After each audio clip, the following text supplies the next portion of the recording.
नमस्कार दर्शकों, स्वागत है आपका यूटीवी हिंदी में। मैं आपके साथ प्रियंका राठौड़।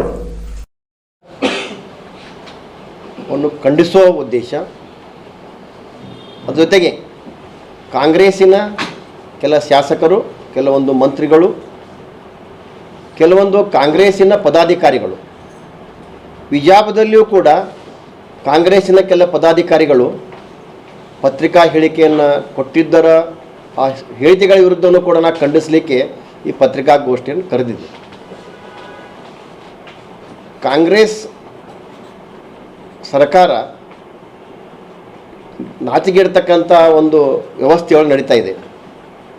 ಯಾಕಂದ್ರೆ ಕಾಶ್ಮೀರ ನಡೆದಂಥ ಏನು ದುರ್ಘಟನೆಗೆ ಇಡೀ ಭಾರತ ದೇಶದ ಅಲ್ಪಸಂಖ್ಯಾತರ ಸಂಘಟನೆಗಳು ಕೂಡ ಖಂಡಿಸಿದವು. ಒಂದು ಮಾನವೀಯತೆ ಆಧಾರ ಮೇಲೆ ಭಾಳಷ್ಟು ಅಲ್ಪಸಂಖ್ಯಾತ ಸಂಘಟನೆಗಳು ಖಂಡಿಸಿದವು. ಆದರೆ ಕಾಂಗ್ರೆಸ್ಸಿಗೆ ಏನಾಗಿದೆ, ಕಾಂಗ್ರೆಸ್ಸಿನ ಮನಸ್ಥಿತಿಗೆ ಏನಾಗಿದೆ? ಇವತ್ತು ಅಲ್ಲಿ ಕಾಶ್ಮೀರದಲ್ಲಿ 26 ಭಾರತೀಯ ಪ್ರಜೆಗಳ ನರಮೇದಾದರೂ ಕೂಡ ಅಲ್ಲಿ ಅವರ ಸಂಬಂಧಿಕರು ಕೊಟ್ಟಂಥ ಮಾಹಿತಿ, ಅವರು ಹಿಂದೂನ ಪರೀಕ್ಷೆ ಚೆಕ್ ಮಾಡಿ ಕೊಲೆಗೈದರು ಅಂತಕ್ಕಂಥದ್ದನ್ನು ಹೇಳಿದರೂ ಕೂಡ ಕೆಲವೊಂದು ಕಾಂಗ್ರೆಸ್ಸಿನ ಮನಸ್ಥಿತಿ ಇರ್ತಕ್ಕಂಥ ಪದಾಧಿಕಾರಿಗಳು, ಕೆಲವೊಂದು ಶಾಸಕರು ಇಲ್ಲ ಅವ್ರು ಹಾಗೆ ಚೆಕ್ ಮಾಡಿಲ್ಲ. ನಿಮ್ಗೆ ಏನು ಸಾಕ್ಷಿ ಬೇಕ್ರಿ? ಅಲ್ಲಿ 26 ಪ್ರಜೆಗಳೇನು ಸಾವು ಆಗೈತ್ಲ, ನರಮೇಧ ಆಗೈತ್ಲ, ಅವರೆಲ್ಲರೂ ಹಿಂದೂಗಳಲ್ವಾ?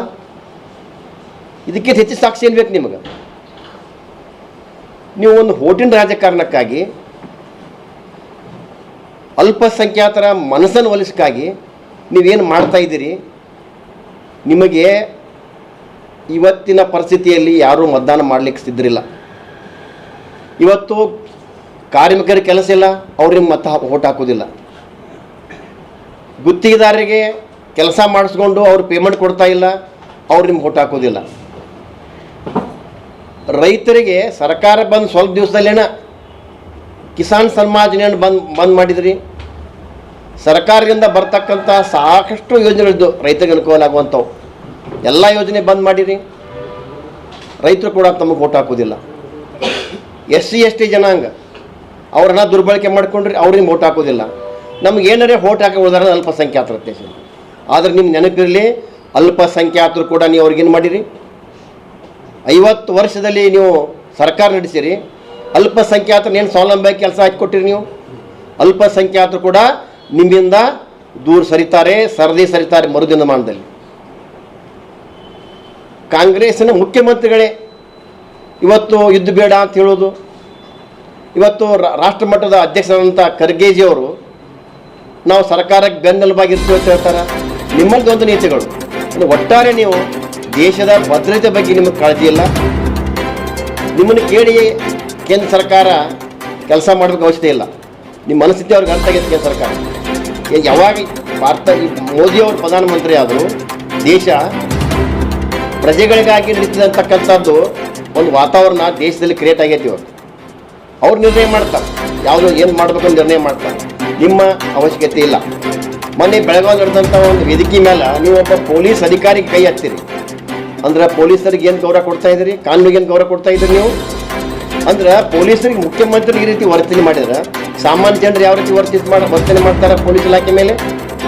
ಇವತ್ತು ರಕ್ಷಣೆ ಮಾಡಬೇಕಾದಂಥ ಪೊಲೀಸರಿಗೆ ನೀವು ಈ ರೀತಿ ಮಾತನಾಡಿದರೆ ಮುಂದೆ ನಮ್ಮ ರಾಜ್ಯದ ಭವಿಷ್ಯ ಏನು?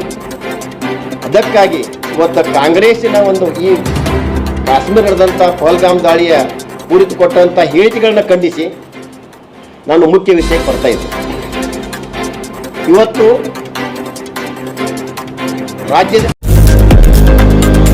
लेटेस्ट न्यूज अपडेट्स के लिए यूट्यूब एक्सप्रेस को सब्सक्राइब कीजिए, साथ में बेल आइकॉन को भी क्लिक कीजिए। साथ ही साथ लाइक, शेयर और कमेंट करना ना भूलिए।